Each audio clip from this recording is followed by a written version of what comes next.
Toda essa procura ou toda essa busca que nós temos para realizar alguma coisa que chamamos de realidade desejada, precisa ser estudada.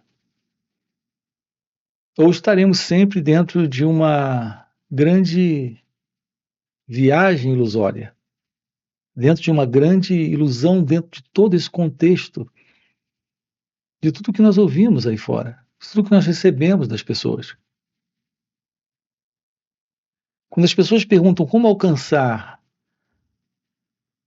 a realidade desejada, só fazemos essa pergunta porque nós temos uma ideia de que encontraremos nesta assim chamada realidade que nós desejamos algo que nos preencha, que nos complete. Não haveria qualquer desejo em nós se não houvesse insatisfação. Ao invés de investigarmos essa questão da insatisfação, nós temos a velha crença de que a insatisfação está presente porque está nos faltando alguma coisa. Então vamos colocar aqui para você algo sobre isso. Quando você tem sede, você deseja água. Quando você tem fome, você deseja comida. Se você está com frio, você quer se abrigar ou quer algo para lhe aquecer. Então, o desejo em nós é algo presente, como parte da própria vida. A não ser que você esteja morto, você não tem desejos.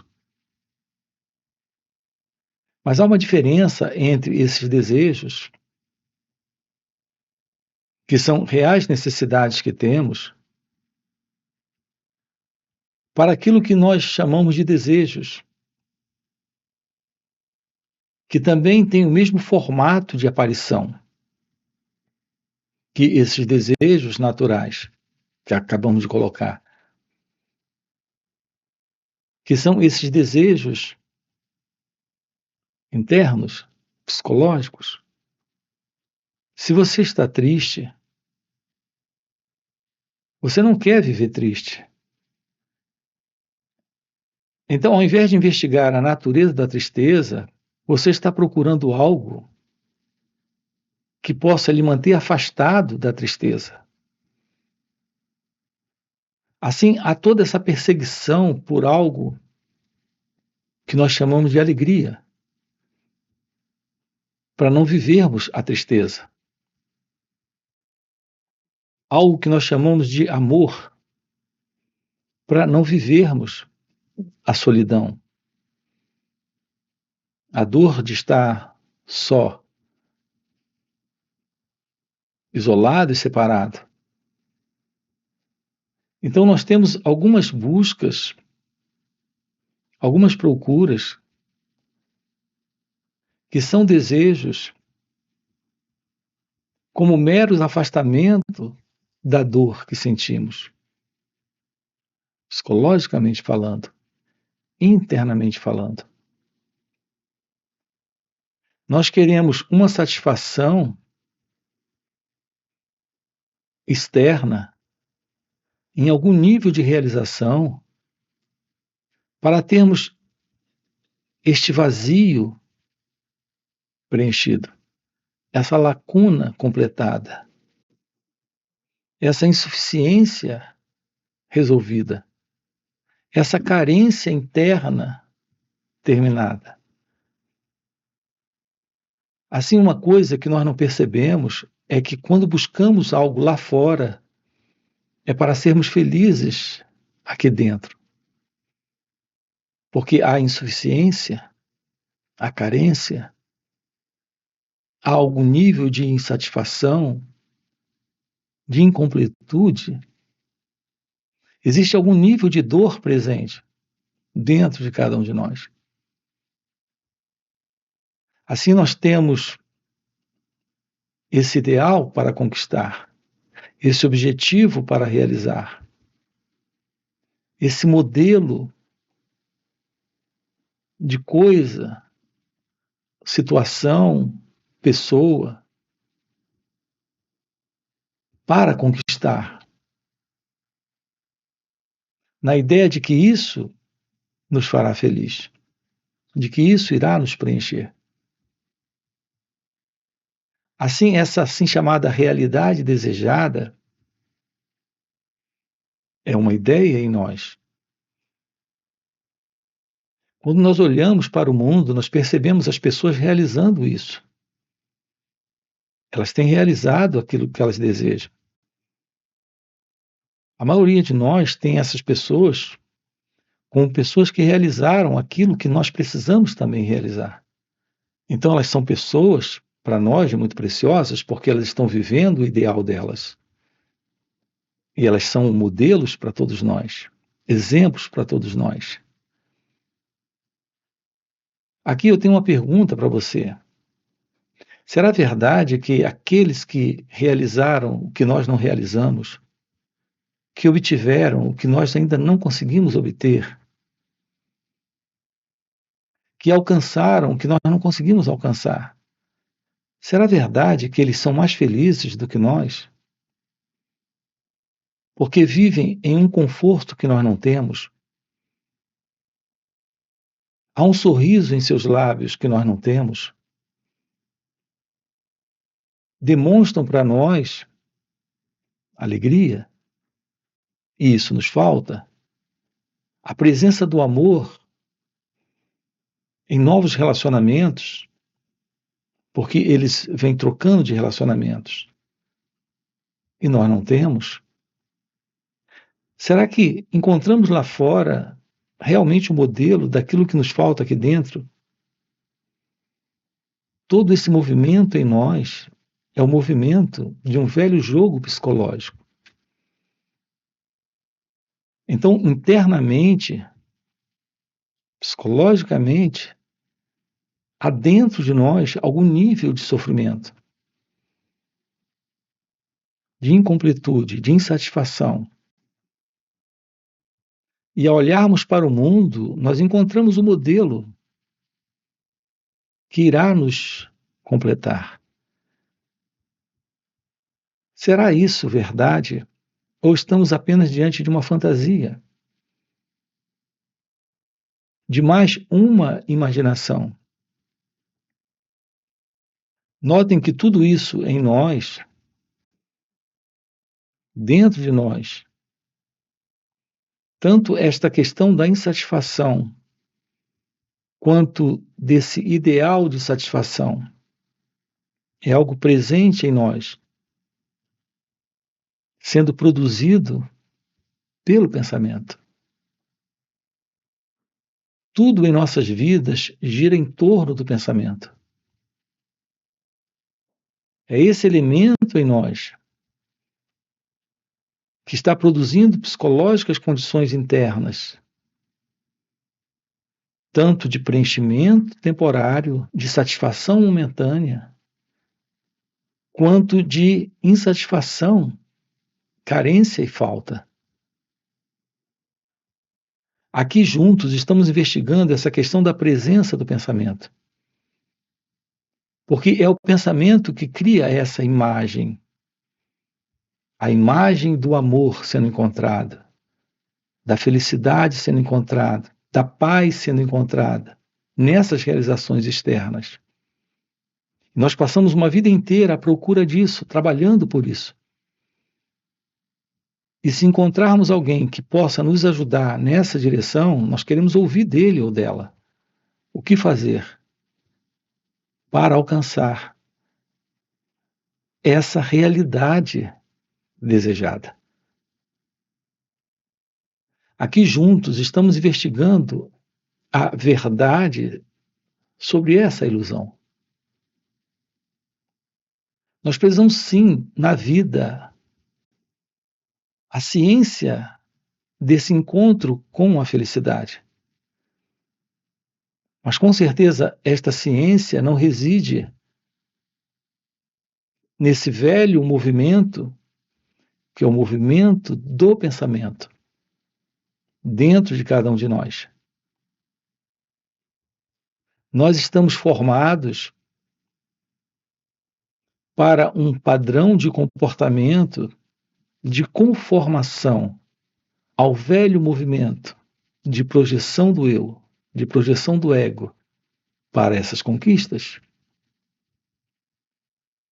Assim, as nossas atividades são atividades egocêntricas. Todas elas giram em torno desse objetivo, alvo ou propósito, para se preencher. Mas o fato é que, realmente, isso nunca acontece. Nós estamos sempre dentro de uma condição de insatisfação, de incompletude.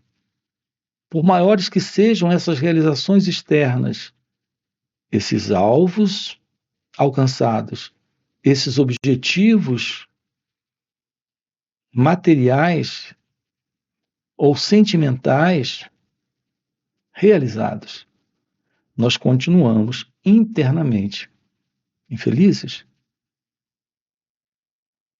vivendo essa insuficiência, essa carência, essa dor. E tudo isso ocorre porque não compreendemos a verdade sobre o pensamento. Como ele acontece, como ele se processa dentro de cada um de nós. O lugar que ele está ocupando em nossas vidas. Existe um lugar correto para o pensamento, adequado para ele. É o espaço dele. Mas ele está ocupando um lugar incorreto, um espaço inadequado e um lugar inapropriado em nossas vidas. Quando nós estamos internamente envolvidos com o próprio movimento de atividade do próprio eu. Então, a compreensão desse eu é a compreensão desse próprio movimento de atividade do pensamento. Uma atividade isolacionista, separatista, que vive dentro de uma projeção de realização futura, de uma felicidade que jamais se encontra em coisas materiais, em realizações externas. Isso explica o fato de que, por maiores que sejam essas conquistas, tudo continua internamente da mesma forma. Nós podemos ser ricos de coisas, de bens, podemos ser ricos de pessoas à nossa volta. E, no entanto, internamente continuamos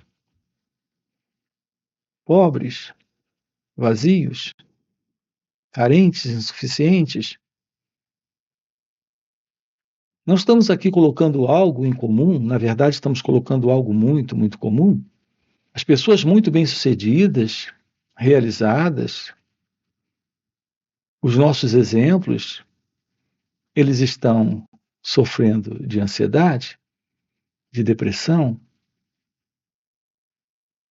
carregados com diversas formas de medos, se sentem como seres humanos ainda frustrados, carregados de preocupações diversas, carregados ainda de desejos que ainda não realizaram. A sua ideia é realizar esses desejos para ser feliz. Eles já realizaram esses desejos que você deseja. E eles ainda não são. Eles estão à procura de novas realizações, de novos sonhos. Então há esta constante inquietude, incompletude, insatisfação presente naqueles que são mais bem-sucedidos e realizados, com os quais nós nos comparamos. Repare a confusão em que, como seres humanos, nós nos metemos quando o modelo do pensamento em nós está ocupando esse lugar. Em um nível, o pensamento se faz necessário. Em outro, ele cumpre uma disfunção. Ele é a base da desordem, da confusão e do sofrimento. Eu preciso do pensamento técnico para lidar com assuntos, por exemplo, da profissão. Eu preciso do pensamento para lidar com números. Então, na lógica, ele é funcional. Na ciência, ele é funcional. Nesse ofício, nesse trabalho, nessa função que ocupo dentro desta empresa, ele é funcional. Mas em nossas relações humanas, em nossa relação com a vida, em nossa relação com nós mesmos, a presença do pensamento é confusa, é caótica, é desorientada. O pensamento em nós tem produzido a ideia que temos sobre quem nós somos e a ideia que fazemos sobre quem o outro é. É um assunto que temos abordado aqui com vocês. O pensamento tem nos dado opiniões, ideias e conclusões sobre a vida, sobre os acontecimentos, sobre as ocorrências, sobre tudo aquilo que acontece conosco ou ao nosso redor. O pensamento tem nos dado ideias sobre ele ou ela, assim como sobre nós mesmos. Estamos vivendo dentro de um programa de mente condicionada, de pensamento condicionado, de cérebro condicionado. Esse é o lugar inadequado do pensamento, é o lugar irregular dele em nossas vidas. Isso está produzindo todo esse tipo de situação em que nós nos encontramos. Por isso nós ficamos nesta fantasia, na ideia de que eu posso alcançar algo. Esse eu é um elemento que se vê separado daquilo que ele quer alcançar. Essa insuficiência reside exatamente nesse eu, nesse modo complexo como o pensamento funciona em cada um de nós, criando essa imagem, esse personagem, esse mim, essa personalidade, esse eu. Então, esse eu se vê separado daquilo que ele quer obter. Então, existe esse observador e a coisa que ele observa. Aqui, uma compreensão direta disso é fundamental.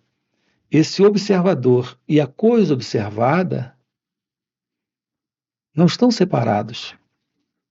Essa coisa observada é o próprio observador. Porque é ele que está projetando algo que ele idealiza.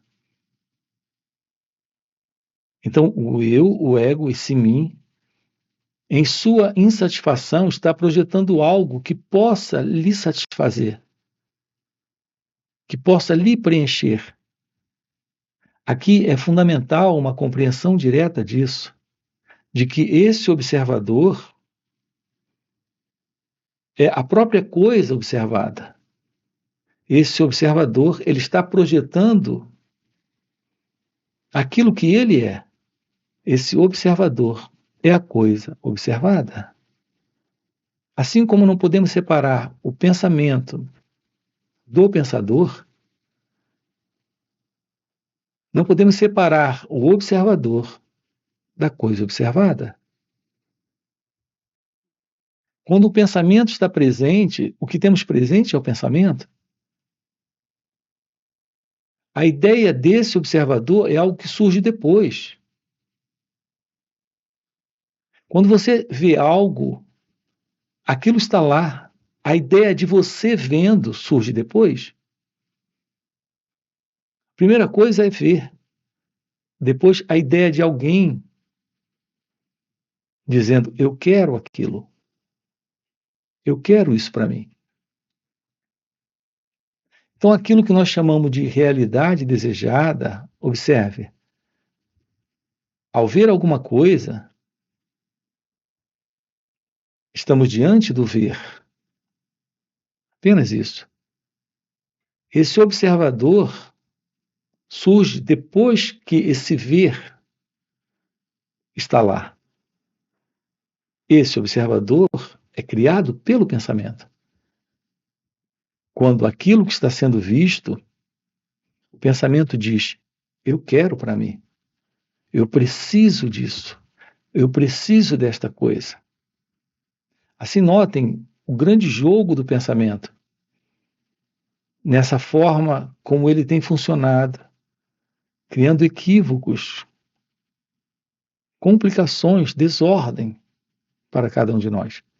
Ele cria a imagem e ele mesmo se separa dessa imagem como sendo o observador separado daquilo que ele está observando. E ele diz: eu quero isso para mim. É assim que surge o eu. Então vamos ter claro isso aqui. É exatamente assim que surge o eu. Esse mim, essa pessoa, esse observador. É assim que surge esse pensador. É assim que surge esse ego, esse sentido de alguém em sua insatisfação, querendo aquilo, desejando aquilo. Assim está estabelecido essa separação. E se ela está presente o sofrimento, a insatisfação, a ânsia, o desejo. Aqui juntos estamos explorando isso. Como eliminar das nossas vidas esta psicológica condição que o pensamento tem estabelecido, criando esta separação entre aquilo e eu. Esse eu e aquilo. Esta ânsia por mais. Essa busca por aquilo. Esse que está aqui se vendo separado daquilo que está lá.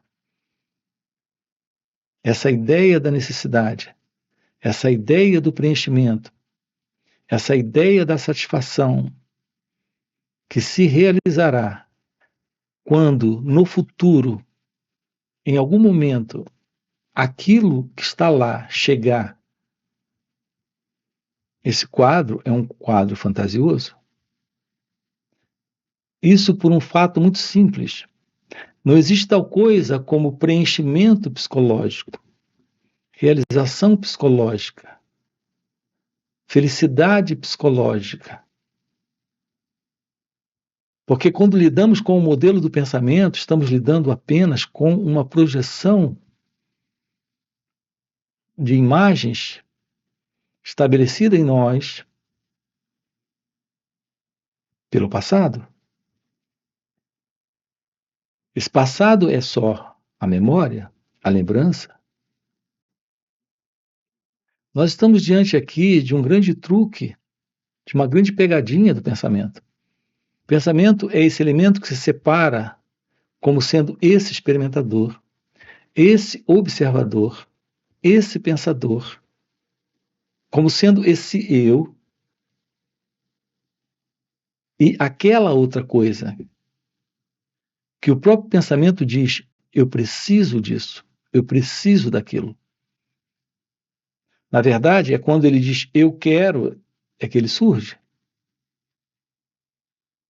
Agora, aquilo é parte do que ele conhece. Aquilo lá é parte dele mesmo. Portanto, aquilo é parte do passado, é parte da memória. Assim, o pensamento, ele está se movendo em nós dentro do seu próprio movimento do conhecido. Esse movimento é a ilusão de uma entidade presente para alcançar algo. Não existe esse algo lá. Não existe esse futuro. Então, investigar essa questão do pensamento é compreender a ilusão desse tempo que o pensamento estabelece. Ele estabelece o tempo para ser feliz, o tempo para ter o amor, o tempo para ter a paz, o tempo para ter a liberdade, o tempo para realizar esta realidade desejada. Aqui estamos colocando de forma clara para você: não existe como, psicologicamente, o ser humano ser feliz.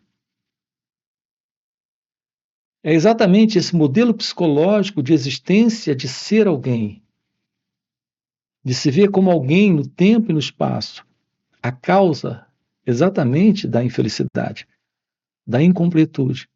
Porque existe essa ilusão de alcançar, de ser, de vir a ser, de se tornar em um futuro criado pelo pensamento. A natureza do seu ser é felicidade, mas isso não está nesse modelo psicológico de existência, que é a existência do eu. É exatamente quando existe o fim para esta psicológica condição do eu, quando existe esta morte psicológica desse passado, dessa ideia de futuro, de todo esse movimento do pensamento, que estamos diante da real vida divina, que é a vida do seu ser. Nós precisamos compreender o fim para esta continuidade do eu, para esta continuidade psicológica desta falsa identidade. Isso se realiza nesse instante. Assim, nós estamos lidando aqui com o fim para esse tempo psicológico. Então, percebam com clareza isso. Nós temos a presença do tempo psicológico, que é esse movimento que o pensamento tem idealizado como sendo real, o que é de fato completamente falso, ilusório, porque não existe tal coisa, e nós temos o tempo cronológico. Assim, nós temos o tempo psicológico e o tempo cronológico. O tempo cronológico é um tempo muito básico, muito simples. Agora mesmo, alguns minutos ocorreram aqui, desde o início da fala até agora aqui o finalzinho dela. Isso ocorreu nesse tempo cronológico. Foram alguns minutos. Então, o tempo cronológico não podemos negar, mas não existe tal coisa como o tempo para o amor, o tempo para a felicidade, o tempo para a paz, o tempo para a liberdade. Então, você pode realizar coisas no tempo, mas todas as coisas que você pode realizar no tempo não terão qualquer efeito real a nível do seu ser. Isso não tem nada a ver com a realidade que é você em sua natureza real. Tem a ver apenas com os aspectos externos dessa experiência de sonho de existência. Aqui estamos trabalhando com você o fim para essa ilusão. Estamos lhe mostrando nesta vida como se torna possível realizar a verdade do seu ser, que é por natureza felicidade, completude. É isso que estamos trabalhando aqui com você dentro desse canal, nesses encontros online nos finais de semana, onde estamos sábado e domingo aprofundando isso com você. São 2 dias juntos em um encontro online. Fora esses encontros, temos encontros presenciais e também retiros. Se isso que você acaba de ouvir faz algum sentido para você, fica aqui um convite, já deixa aqui o seu like, se inscreve no canal, coloca aqui no comentário sim, isso faz sentido. Ok? E a gente se vê. Valeu pelo encontro e até a próxima. O problema do meu mundo sou eu. A pergunta é quem sou eu? A pergunta é como interpreto a experiência. O que é esse pensamento? O que é essa experiência? Por que estamos sempre nesse momento tornando esse momento um momento velho. Ele não é velho. Nós absorvemos o novo, que é esse momento, no velho do nosso passado.